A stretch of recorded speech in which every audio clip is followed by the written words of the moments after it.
Welcome back once again. Ghanaian Times is starting this morning and says that we will collect Woyome's money and all others. That's according to the communications minister there.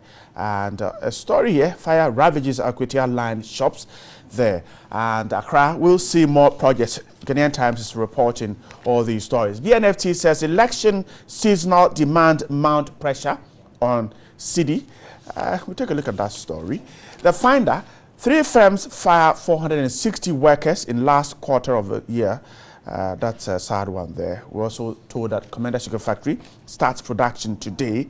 And I will make Western Region oil hub in West Africa. Nanado is reported to have said that. The Daily Guide says NDC fights NPP over Woyome. That story is captured on page 3 and 6. And 6 killed at Akosombo.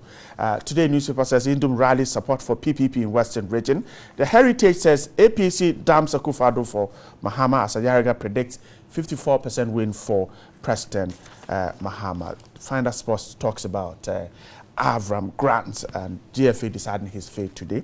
And of course, other stories captured here. Daily Graphics reporting that EC says it's all set for the December 7th date. My guest this morning to do the talking to my extreme right is the Greater Accra Regional Chairman of the NDC, Nia Adeko Kani. Good morning. Good morning. And how are you doing? It's great. 7 days to December 7th. Yes. And we are still in the heat. All right. Ready to take off. Yes. Welcome once again. Thank you very much. Right. And then you look very smashing today. Where did you get the tie from? Yeah, my guy from Adenta. He's made in Ghana. Yes, he's made in Ghana. That's DK good. Fashions. He's always ready to do one for you. That's good. That's all good. Right. I'm grateful. And then to my right is a member of the policy team of the policy advisor of the NPP and also a member of the campaign team, Robert Hamka Limsey. Good morning too. Good morning. Hope you're doing good too. I'm very good. And good you're to be here. In the blocks getting ready. Oh, everybody's in the blocks. The whole country is in the blocks, so it's a good thing. All right. You're all right. Good to have you here this morning good to too. Be here. And then to my left is the communications director of the Convention People's Party, Abdul Kadir Rauf. Good morning too. Hi. And how are you doing? I'm doing Is Mr. Greenstreet back now in Accra? Yes, he was in Accra. He got to Accra yesterday and he did some outreaches around, Accra area to do Adabraka and then what have you. All right. So, as we have always said, we are very loaded for the bear. Okay. And the green train is stopping at nothing until to capture the presidency. Yes. All right. Ralph, welcome once again to the show. Let's start this morning and look at this story on the Daily Graphic. EC says we're ready for December 7, but 3 political parties seem divided. The story is suggesting that the Electoral Commission says all is set, and it mentions ballot papers, some documents that are supposed to be sent to various districts that have been sent. All of them have been sent there. And according to the EC at IPAC meeting last week, almost every misunderstanding was settled, and the parties. But some parties are not too excited about what is happening. The NDC seemed to say that it is satisfied with the preparations so far, but the NPP says it is not entirely satisfied. General Secretary of the NDC, Mr. Koku Anyido, who said the consensus reached at the IPAC meeting last Friday further encouraged the NDC that elections will be free and fair, but the NPP isn't too excited about it. It says that the party was not satisfied. That's according to the acting general secretary, Mr. John Bwedu. He says the party isn't satisfied with the extent of work done by the EC towards this, particularly the special voting on Thursday. And he talks about the issue of the list. He also mentioned the unending list of the special voting as worrying to the NPP. And he said that a finality should be brought to that issue. All right. Let me start with you. Mr. Robert Hamka, your party is not too excited about particularly the special voting and talks about the fact that the list seemed to have remained open even after, by law, it says that we should have closed the list for admitting special voting. Good morning again to listeners. I think the concern is born on that. You know, the way the law is structured and the electoral process is structured, it is structured in such a way that allows breaks at different stages of the process to allow all the participants to take a breath, have an understanding of what is happening, and to ensure that you close one chapter as you move to another. And I think what happens is when you start crossing over different chapters, then you start building up potential challenges for yourself down the road. And I think that is at the core of some of our concern, that it seems that some of the things that we should have finished and allowed us to have all the parties, all the participants to have had a look at it, to be comfortable and to be clear that this is done, so let us go to the next stage. We seem to be allowing them to flow in over. And I think that will cause and should cause concern for everybody. Do you think it is deliberate or perhaps? Well, whether it's deliberate or not, to me, it's actually not irrelevant. The question is that it needs to finish because the process we are going through, we all know, is actually extremely sensitive. We are going through an extremely sensitive process.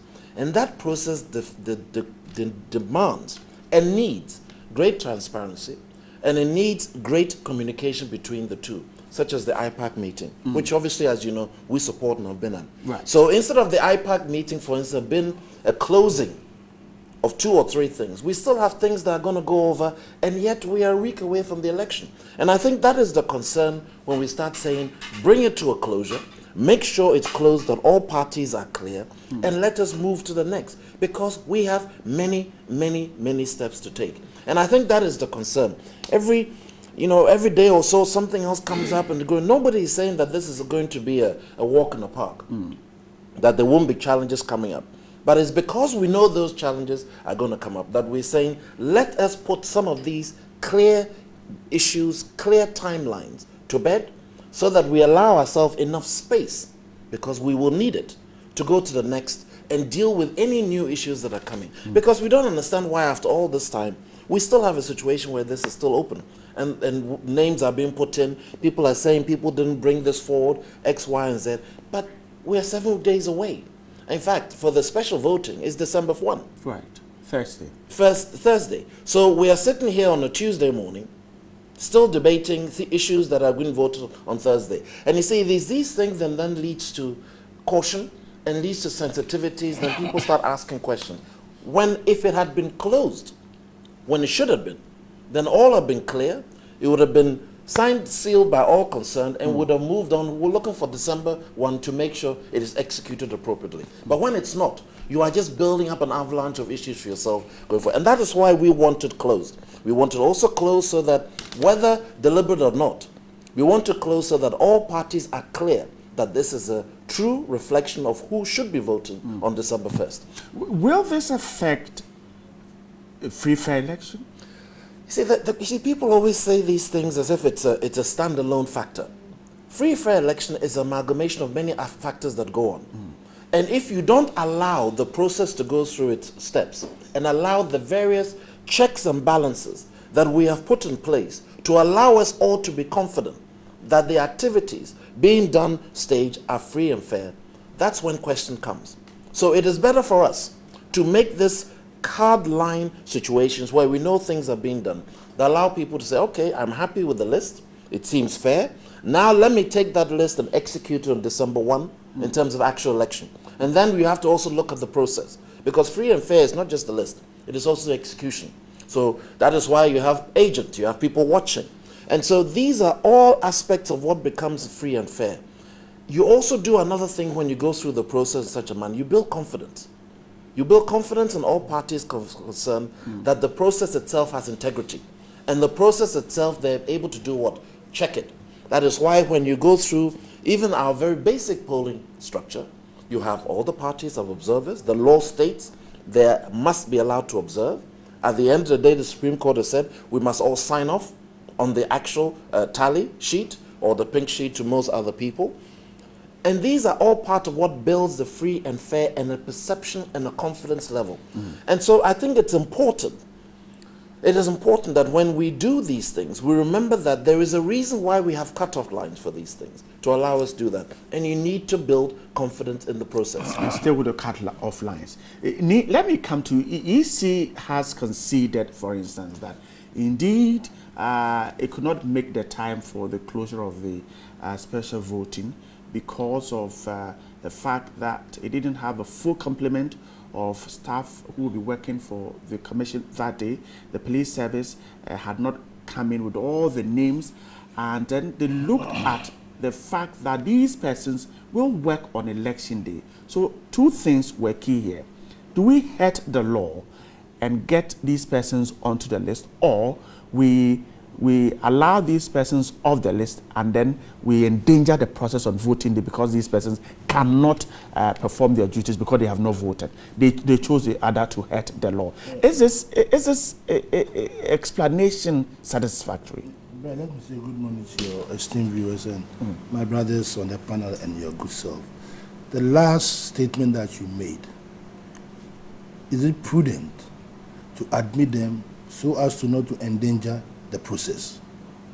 You're talking about a special group of people who manage the elections on the day of the election, that's 7 December. On the day of election, they cannot leave whatever they are doing to go and vote. Secondly, with the security services, day by day, every day, things change.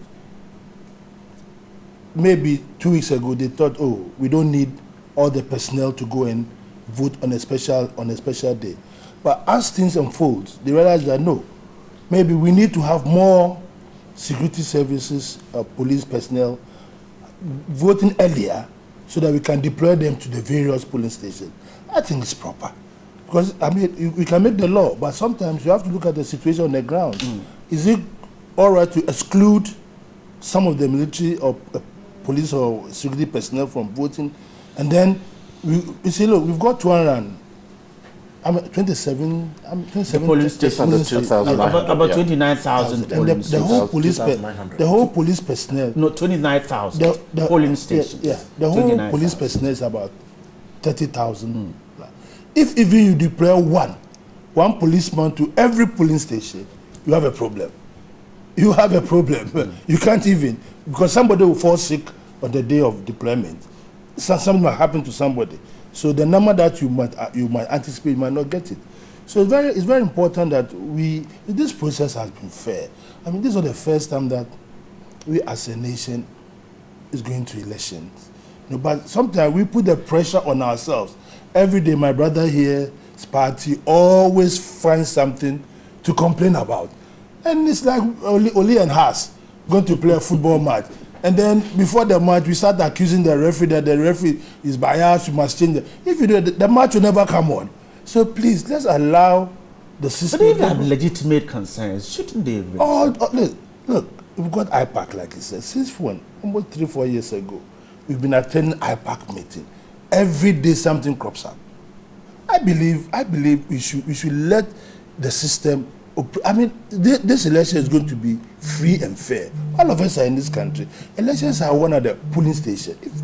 If your polling agent is sleeping or whatever, or is not up to task, you have a problem. That is where we all should concentrate on, the polling station. But you always, as Madam Charlotte was saying, should the NPP not complain if the EC is not giving the party a soft copy of the voters' register? How can the party give other parties soft copy of the vote and leave the others? And portions are corrupted, and they are talking to the EC, and the EC doesn't seem to come in quickly to resolve the situation.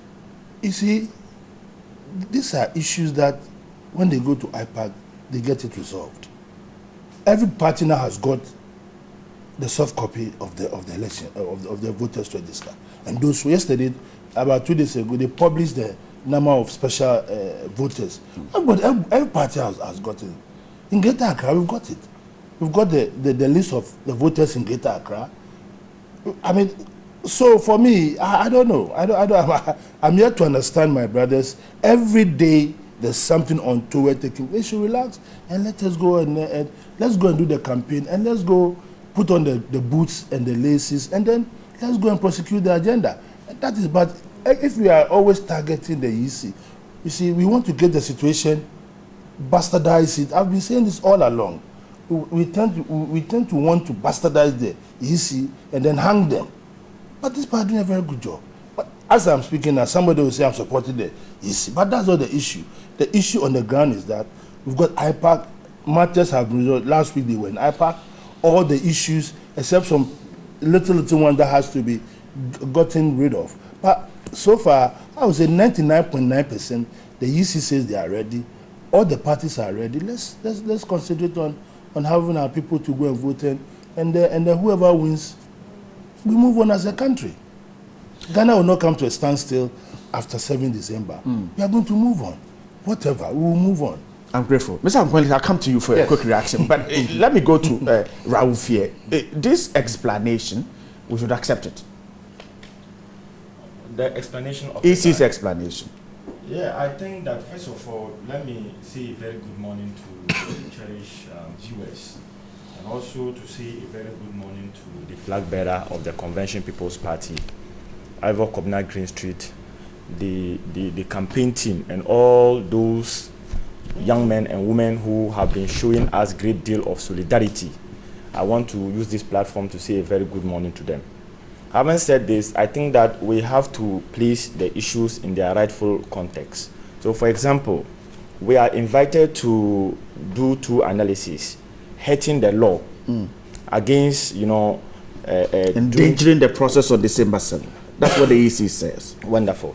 I think that we have to get it very clear that when it comes to matters of jurisprudence, when it comes to matters of law in this country, the 1992 stands out if it stands out, and then no other law that is within the shores of this country can rub shoulders with the 1992 Constitution. So, for example, the CI says that there is a certain time limit within which these processes are supposed to be completed.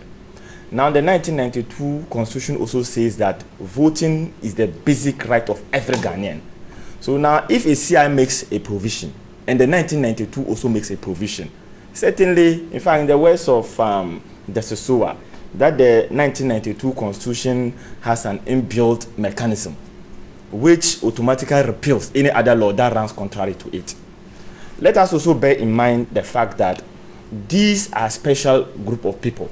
These are people who are going to help, man, and then ensure that the peace that we all want to see in this election is secured.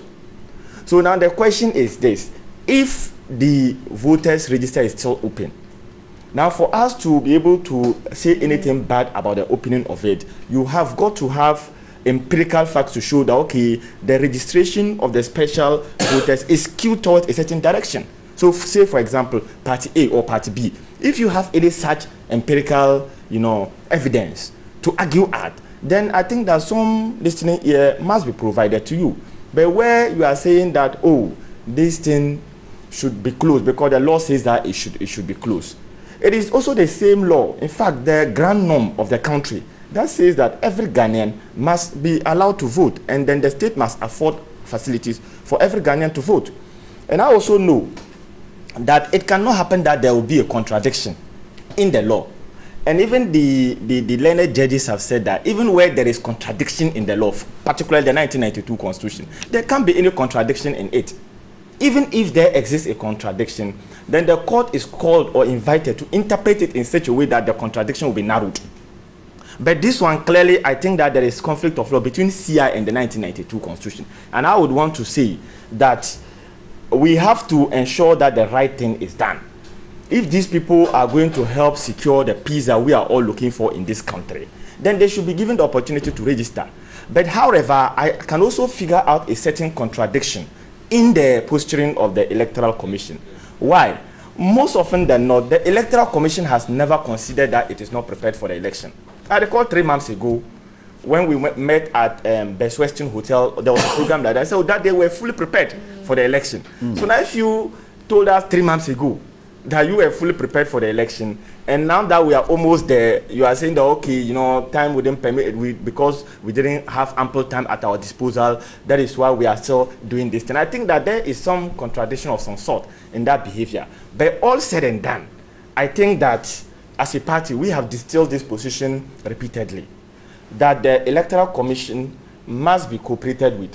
Every Ghanaian must cooperate with the Electoral Commission so that together we can have a very peaceful election. And then we have also said as a party that once the credibility or the integrity of the Electoral Commission is undermined through our actions and inactions, then we have set a happy ground for chaos. And I do not think that that is what we want.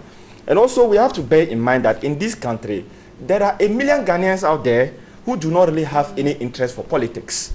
In fact, when you look at the population of Ghana and against the voting population, you'll find that 1 million more Ghanaians are not really even interested in politics. So because we are going to vote, must there be any chaos because there is going to be an election in this country? That certainly must not be the case. So I think that every Ghanaian owe it a duty to do everything that they can to ensure that we have a peaceful election. You know, if you've been monitoring social media and then what have you, everybody in this country at the moment is sitting on a tenterhook. Why must that be so?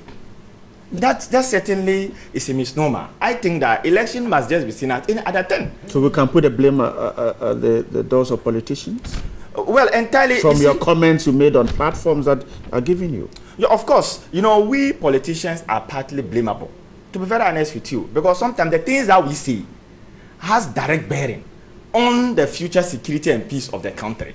And if we also want to make statements in such a way that it will reinforce the national peace architecture, I think that we have that option too. So this is a kind of matter that I would dare say that the politicians are partly blamable, and also other, stakeholders within the electoral process. So I think that you don't also think that what Mr. Humka Lindsay tries to suggest, that, for instance, the EC should be able to be more open and do things the right way, and that would then elicit that confidence. And so even if the politician is making that inflammatory statement, and we know the EC, the arbiter is such a neutral person, perhaps the tension might be reduced. No, I think that is certainly a legitimate statement. That statement is legitimate. And then you will recall that in my analysis, I admitted that I can also figure out a certain contradiction, in the posturing of the Electoral Commission. But that should tell you that it is just a human institution. It is not run by angels. It is run by human beings, and they are open to human errors. You understand? And I believe that having attended, IPAC in occasional instances, I believe that they are trying their very best endeavors to ensure that they put the systems that would engender fair play, that would engender, the confidence of the people of this country.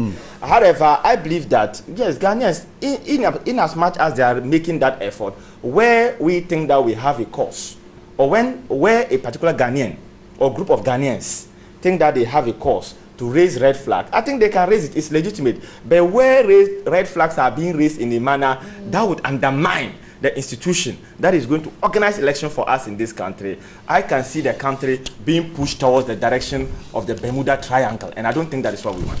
I see. We won't get there. Mr. Lindsay, please. Thank you very much. I just make 2 comments on that.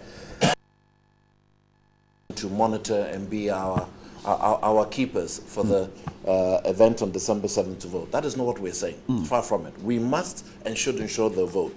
But when we hear that it's because they don't have enough staff, or the list was not given in time, we must look at the reasons before we start propagating solutions. Those reasons, to me, means that the EC needs to get its act together a little better, and the police force need to provide the list a little earlier. Let's come to it. Nobody is trying to say they shouldn't vote, but the reasons given is that there were enough people and the list wasn't given. So our appeal to both parties is get more people and get the list quicker so that we can move on. I want to make another point. I think sometimes it is the belief of some commentators that the EC is the only stakeholder in this process. Far from it. The parties are critical stakeholders. The police force are critical stakeholders. The media is critical stakeholders. And more importantly, the 30 million Ghanaians for which this is being done for. The EC is a servant to that group. The parties are a servant to that group. And it is beholden on all concerned to make sure, as part of the confidence building, and this is the point I want to try and push, disagreeing with somebody does not mean you're undermining them. Let's be very clear on that. It is the right and the appropriate process to show issues of concern, to be resolved, to build confidence. So, let's give an example. Some people said that, when the MPP came to say that some printing were being done without serial numbers, it raised a whole lot of issues. But guess what? It's been resolved, has it not? But the issues was raised and was resolved to the satisfaction. Now people can move on to the next step. The worst thing, in my opinion, to do is not to say anything, and wait till the very last minute. When everything is finished, then you raise your arm and say, foul. No. When you play a game, the analogy used, a very good game analogy. You start at the beginning of the game, you shake hands, you go and play the football game. There are a couple of fouls. Some people may even be sent off. But the referee is still there. And you may or may not disagree with the referee. And the game is being watched by 40, 50, 70,000 people who all have an opinion. And by the end of the game, what do? You shake hands, you accept the results, and move on. But the process then goes on, because it doesn't stop there, even within a football game. If something is done, the teams can appeal. If a red card is given, they don't feel it's appropriate, the teams can appeal. There can be things done post on the referee. So my point I'm trying to make is that I believe, and I think it's something that we should encourage people to do in a manner that is appropriate, absolutely, to communicate issues of concern at all times for everybody. If you are, look at the ballot boxes. Who picked it up? Well, we're told 2 people have been picked up by no, the police. no. I actually heard this morning as I was coming. The ballot boxes that fell off the back of trucks. 2 of them were sitting in some lady's hairdresser. It's a person in the public that picked this up, was waiting for somebody to pick it up. Nobody picked it up. She called the EC office, and now we have found 2 of the... You see, I'm trying to say that this is something that is not just one institution's role. It is all of us, and we are all stakeholders. And we should not either malign or just give one person or one entity the sole responsibility. It is all of ours to make sure when we get through that process, we play that role. Don't you think that you enjoy the process if, for instance, you made wild allegations when you could have cross-checked these facts? Those allegations, and this is where sometimes people don't understand. And I give the examples, for instance, of the, you can use the plates. When we first discovered these issues, calls were made. To who? To the EC. Calls were made. The point being made is that indications are made, discussions are made, but there was no response. And it seems, unfortunately, the response only comes when it's elevated to the next level. So my point of the matter is, people should realize that all parties, not just the NDC, MPP, or the CPP, or the PPP, whoever we have, all 7 parties, they have people among these institutions who care about the outcome of this, and who want to make sure it is credible and that everybody can be happy with it. I would rather somebody steps up and say, hey, there's a problem, let's deal with it, than trying to brush it under the table for it to surface itself later on. See, that builds issues. That deducts it and reduces the confidence in the process. You build confidence in the process when, if you can put your hand up and say there's an issue, it is resolved. So for the NPP, it is when you don't get the answers that you prefer to go to the public. That we have to then take the next steps. So then how do we situate what Gabi Elchidako is said to have done when he was fed with information and didn't go to the EC and just went public with it? Look, the point of the matter is that there are some situations that demand certain reaction. If you feel that there is an issue of such magnitude, because remember, the biggest stakeholder in this whole event is the public. The biggest stakeholder. We are doing this, the EC, the parties, the media, we're doing this to make sure the 30 million Ghanaians out there, or the 15 odd million people that go to vote, get a result that reflects their mandate. And so all we do is in that service. Let's be very clear. And they are the last arbiter, because it's their thumb that will determine. So it is important that is why we're sitting here. What are we doing here? We are sitting here talking to who? To the public. Right. They are going to vote. They're the ones we're communicating with. And at the end of the day, we must give them the data, the information, for them to make a reasoned judgment. So sometimes you make a call and say, you know something, I need to go directly to them. Other times, you take a different route. But the bottom line is, at the end of the day, the biggest arbiter in this whole process is the public. Not the EC, not NDC, not NPP, not the media, not our friends from CPP or the other 4 or 5 candidates. It is the public for which this process is going through. And sometimes I think we forget that. Okay, Neil, just 1 minute. So it is not that the NPP intentionally will bastardize the EC, but this is just to correct perceived wrongs and get a system properly structured so that we can move on. But I don't think so. You realize that any alarm that they've raised, and when it's gone into, you realize that most of them are false alarms. But some of them have been. Well, that's why we've got the IPAC. That is why we've got the IPAC. You see, I believe that Here, I've never been to the IPAC before, but he goes there. And the IPAC is made up of all the political parties. So anything that you feel untoward, that's a forum for us to discuss it. Rather than coming to the open and then putting the antenna so high that, like he said, on the social media and all this, the anxiety. Because if you're able to go and resolve the issues, and invariably, the issues are resolved, but then when they come out, they tend to portray a different picture, as if the issues have not been resolved. And that is what we've lived with. Oh, are you not in this country? I'm here. I haven't gone into it. Haven't gone into it. That is why our brothers are always an attack, that they want to bastardize the EC and give it a bad name and hang it. And that has been their posture since Madam Shado Ose was appointed the EC commissioner. You understand? Chairperson. You know, this is a situation. And like you rightly said, what we are discussing this morning, we agree that nobody should be disenfranchised in this country. Like my brother quoted the Constitution, right? And even if tomorrow the police brings in more security personnel to be added on the list for them to be part of the special voting, what is wrong? What is wrong there? Nobody, like he said, is it being skewed to a particular party? It is because they are doing that not to endanger the system. Then we're breaking our own laws. No, listen. Brad, no. You are not, no. Brad, let's assume tomorrow there's a security alarm that on the 7th of December, something untoward is going to happen. Now, police personnel who are on leave now will have to be recalled to come and beef the system. And for them to beef the system, we need to make sure that they are not disenfranchised. Are we saying that because there should be closure, we shouldn't admit them to vote? So why not get the EC see. enough staff? I see. So why not? No, we are talking about the security. Oh, I'm not talking about EC staff. No, but EC has said they couldn't do it because they didn't have enough staff. No, I'm talking about. You have not tested. They don't have enough staff. They have enough I'm staff. talking about the police. The police, Yes. They claim that the police did not bring the list earlier, and the police said that because of extenuating factors, things are emerging as they move on day by day. They are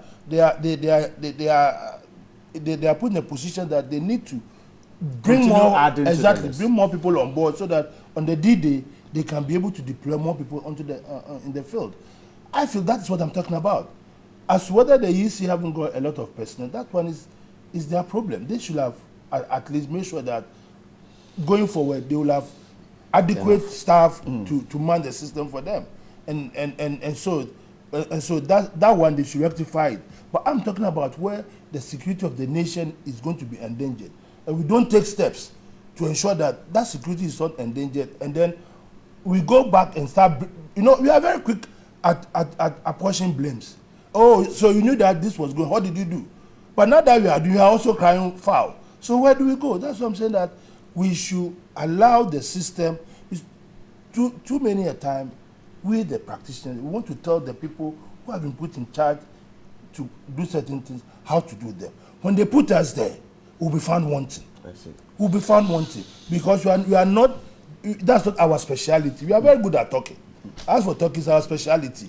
But when it comes to practicality, and you have put there, my brother here will be found wanting. All right. That is what we do in this Let's country. move on. Nia, I'm grateful. But a quick one. The story is also reporting, for instance, a few things that were agreed on at IPAC. One of it was that ballot papers were to be waved in the air by officials to ensure that it's only one. No mark. Yes. Again, the booth should be placed in a position such as to allow voters to be observed, so that you don't go and add more. And also the fact that stamp pads be placed in the open to prevent people who would want to smuggle their own stamp and do other things. Again, IPAC also agreed those who apply creams in their heads and rub their fingers on it in order to destroy ballots. We are told that EC has agreed to provide hand gloves for those who will be sorting the papers out, and on and on and on. And so these are all geared at it's all positive. That's what I'm saying, that the system as it is now, we the practitioners, knowing all, I'm aware of all these things that was agreed at IPAC at their last meeting. So the EC has been fair. So let's leave them. Let's leave the referee to go and referee the match. But when the referee shows signs, when the referee shows signs of, we must help the referee. You are perceiving that the referee shows signs that you are. Referee is one. There is 22 players. There's one referee. Okay, all right. Actually, it's more than one. Right. Let's jump into the Ghanaian Times this morning. Now it says government vows to collect monies illegally paid to Woyome and others. The Minister of Communications, Dr. Mane Buama, has said that government is determined to collect every money paid wrongfully. He described as unfortunate the misinterpretation and twist associated with the AG's quest to collect the money from Woyome, explaining that the 51 million was not paid under the guise of Preston Mahama. He said it was time people appreciated efforts being made by government to ensure that the money was refunded to the state. Rauf, let's begin from here. Has government done enough to retrieve this money? Well, I think that this issue is quite a difficult issue.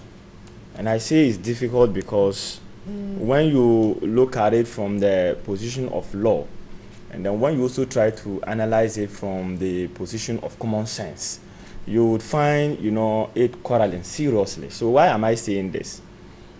Mr. Woyome was paid an undeserved amount of 51 million Ghana cedis.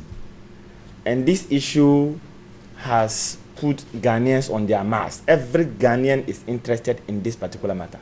This issue, in fact, has been discussed in the last 2 years, or even more. Now, my difficulty is that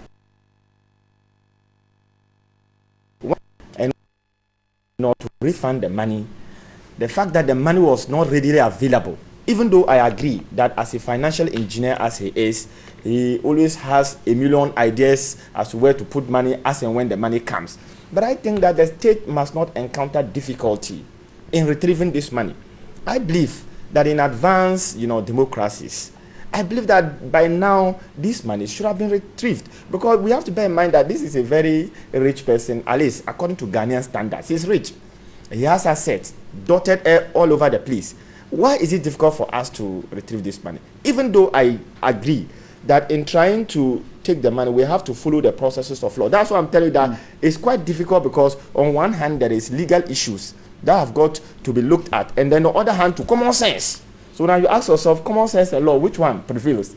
You realize that the law would always prevail over common sense, because the law does not entertain that. It entertains what is written or what is practiced. You suspect government is dragging its feet in retrieving the money? Oh, me, truly speaking, I believe that if government wanted to take this money, you remember we are talking about government. Government has all the channels. Government has all the options. If government were really enthusiastic in taking this money, I believe that by now government would have gotten the money from Mr. Woyome. But you see, I think that this particular matter is a very serious matter. And last weekend I was listening to News File, and then the issue, I heard your views on the matter about the new contract that is being awarded, to one of his companies. And then I think that I would want to share the view of Mr. Kweku Bako, what he said. This issue, because at the moment, Mr. Woyome is in a huge storm of controversy. So I think that common sense would dictate that every business that the state would want to enter him into, it should be put on hold until such time that the matter is appropriately disposed of. But unfortunately, amidst these huge issues, his companies are being awarded, some contracts of some sort. And I think that it is not a very good posture towards, dealing with Mr. Woyome and the money that is allegedly, paid to him. I believe that in other places, at any given point that we do analysis, we try to learn from international best practices. From those countries that we want to learn our practices from, I do not believe that they would want to engage Mr. Woyome in any way until such time that he's cleared off. But unfortunately, it burns the soul, it saddens the heart that we have chosen as a people to do things this way. I strongly believe that Mr. Woyome is a Ghanaian, undoubtedly. He has every right, you know, to also participate in opportunities that the state can provide, undoubtedly. But at the moment, there is a fire drill that is looming over his head, and that matter has got to be cleared off before we can deal with him. Okay, Ralph, and not until it is cleared off. I believe that the state must not go into another business with him. Mr. Humkwalinse, so... Oh, I thought you were even going to ask me. I'm dying to hear. No, but you will speak. You will speak. I'm sure you will speak. Mike knows me very well. Yes, he will speak. He will speak. But so, government simply unwilling to take this money, it says that it is ready. What do you think? You know... As my co said from CPP, I was actually on that program when Mr. Woyome actually called in.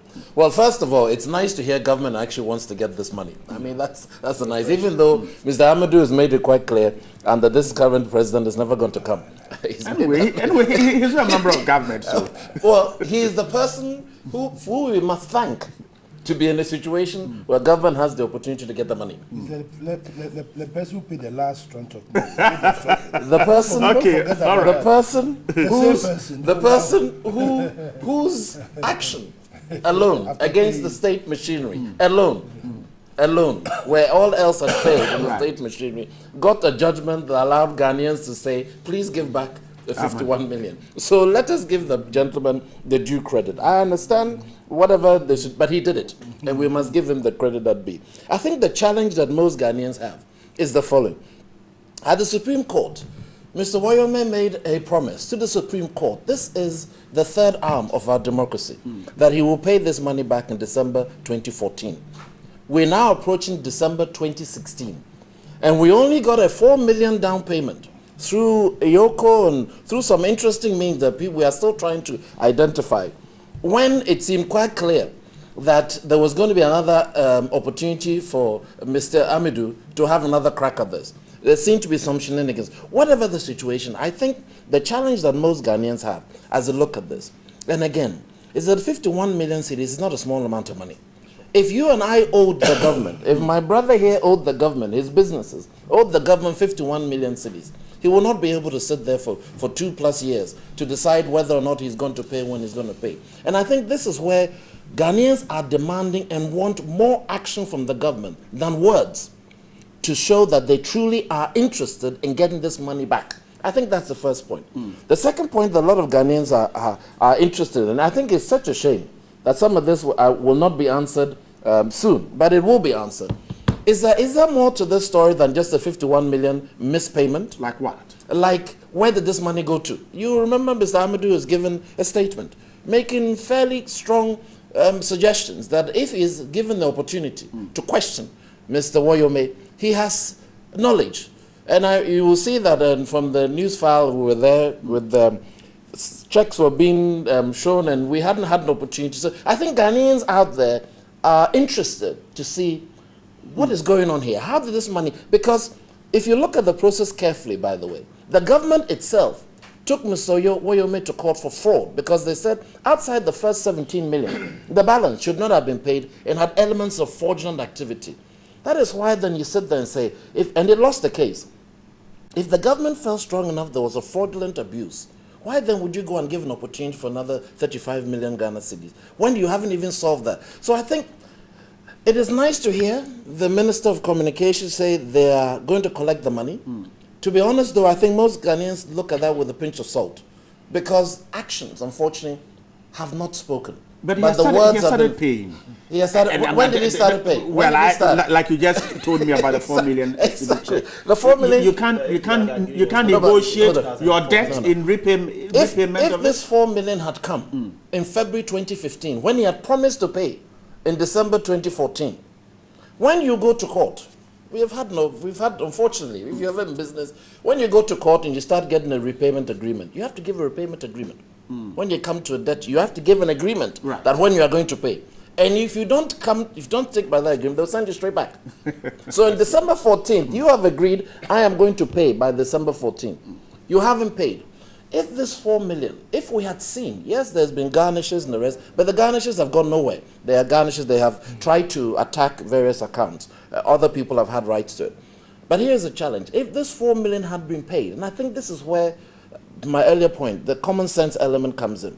If they had been paid in February 2015, a few months after the payments are supposed to have been completely paid, and we had seen a repayment plan, which now apparently is now going to come in when we're a few days from the election and a few days potentially for questioning, then I think people would have had confidence and say, yes, okay, something is being done. There is seen some action. But nothing has happened, basically, for 2 years. And now suddenly, everything seems to be juggling. Everybody is trying to get action. You think, hold on a minute. What is prompting this sudden nervousness? What is prompting this sudden wish to resolve this and show Ghanaians that we want to pay? Actions always speak louder than words. Government is dragging its feet in retrieving money, or simply doesn't want to retrieve the money from Woyome because he's a financier of your party. Oh, who says so? He was financing the MPP before we met him. Before we met him, I said so, and he mentioned Safo Obiamwa, you know them. Even Obiamwa was implicated in the well, he said he worked for him. Yeah, so you see, you have to look at the genesis of this matter, where Shanghai Holdings, where his company was on the verge of doing the Can 2000. Woyome was deeply involved in Can 2000. He conceived the whole idea of the Can 2000, and he prosecuted it. We were then in opposition, and me being in football at that time, that was the first time I met him. The stadium, everything that you can think of was Woyome with the MPP. And they had to truncate that Accra Sports Stadium, the whole matter still Accra Sports Stadium, the renovation of Accra Sports Stadium, where it was truncated. Even certain companies, I don't want to mention their name, that I know, were also part of it, right? So that was what happened. And then when we came, he said, the government owns him and blah, blah, blah, blah. We've gone so far. The court says we didn't owe him. Yeah, no. What Parliament said, what the court said, was that the contract should have gone to Parliament for approval. And because it did not go to Parliament for approval, it's null and void. Exactly. So, right. So which means there was something that was taking place, but did not go to Parliament. That's the base of the whole problem that we are having today. But he claims that my brother says a financial engineer, so he's capable of doing a lot. And financial engineering, if you talk to me, you have to pay me a finder's fee. Right. As he sits mine, if he comes to consult me, without even agreement, he has to pay me a finder's fee. So a lot of things go into it, but we have narrowed that into one person, now Woyome having been paid 51 million, and forgetting about the genesis of all what culminated into what has happened. But of course, so government then took him to court to retrieve the money. And like my brother said, it's either the common sense or the law.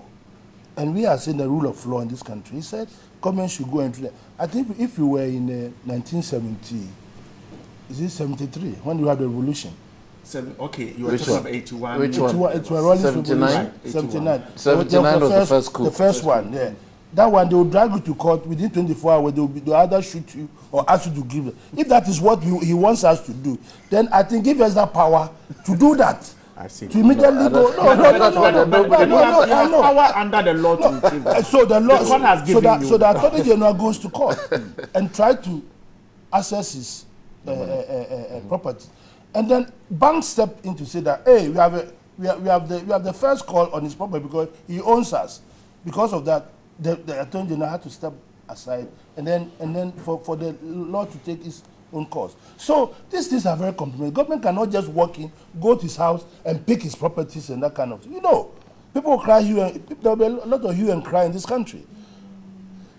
As we fast track it forward, he then goes to agree to pay certain and probably installment. He defaulted or whatever it is. I think the government then took immediate steps to go further to go and garnish his properties. And then he comes back to say that I'll pay you a certain amount, I'll renegotiate payment. So he goes to pay 4 million Ghana cedis or so. So payment has been made. Now let's see what happens at the second quarter when he's supposed to pay. If he doesn't pay, then actions can be taken. See, but we are running faster. The man is paying. He has issued a check according to Yoko. That is where the payment was, so that everybody would know. If it goes straight to government account, somebody will come and sit and say, hey, it's not true. Yoko claims that they've got the check has gone through, so they're holding the money as evidence, as part of their evidence in case they are called to to give evidence. So for me, but you see, the one thing that we are forgetting that this government has saved this country from a lot of judgment debt that if it had not been contested, by now we'll be willing. We have been paid a lot of money which we are not supposed to have been paid. You know, so when we talk about Woyome and we forget about what other governments did, which we have come to even stop it. For instance, the Cape, what do you call them? That Cape, whatever it is, where the former Attorney General signed a letter that the people should be paid, without even, and it was brought to his attention that that contract is illegal. But he went ahead and had the people paid. That was what I was talking about. That what are we saying about that? You see, don't let's muddle the issue. The issue is that government is taking the relevant steps, but we have a rule of law in this country, and government is using the relevant laws to get the money that the Supreme Court says we should get. You're not dragging your feet. We are not dragging our feet because we cannot hold a man, go to his house, get him out of the property, and then lock it up. The law does not allow. So Donado says if he comes to power, he'll go and collect the money. Isn't something that this is somebody who, during his tenure as Attorney General, allowed an illegal payment to be made. See, that is disputable. No, that's not disputable. It's the evidence is there. Read it. It's there. Read it. It's not disputable. Read it. Yes, I'm coming. You see, look, politicians are very good. You know, when you want somebody's vote, it's very good. I'll take you to the moon. But when you get there, there's no what do you call it? No. There's no space station for me to take to the moon. If we are taking to take the moon, but when you haven't built the path that you're able to take the person to the moon, this is political talk as we go forward. Oh, okay. It's not political talk. We know this is a season political talk. I'll do this. I'll turn Western region into oil. What is it? Oh, but that's a good thing. I mean, That's not a good thing. Right. The way you I can see it. earlier. I mean, everywhere you go, you make a promise. So his you go make a promise to retrieve that money is political. That's what it is. Okay, I'm grateful. Yeah, Ralph, come in. Let's get just ready to want wrap up. Make a very quick point. Let's assume without admitting that government is interested in retrieving this money. The question many Ghanaians would want to know is when. I strongly believe that it would have been a feather in the cap of the NDC if the NDC were able to retrieve that money this period. It would have significantly, been a feather in their cap. But the fact that you see, I'm coming. You said that rule of law. How can the government just walk into this house? No, I'm not. Just listen to my argument. Listen to my argument. I'm saying that yes, let's agree that government wants to take the money. But time is of essence here. That is one. And then also, even though I make case for rule of law, I would also contend that even within the concept of rule of law, there's something that they also say justice delay is justice denied.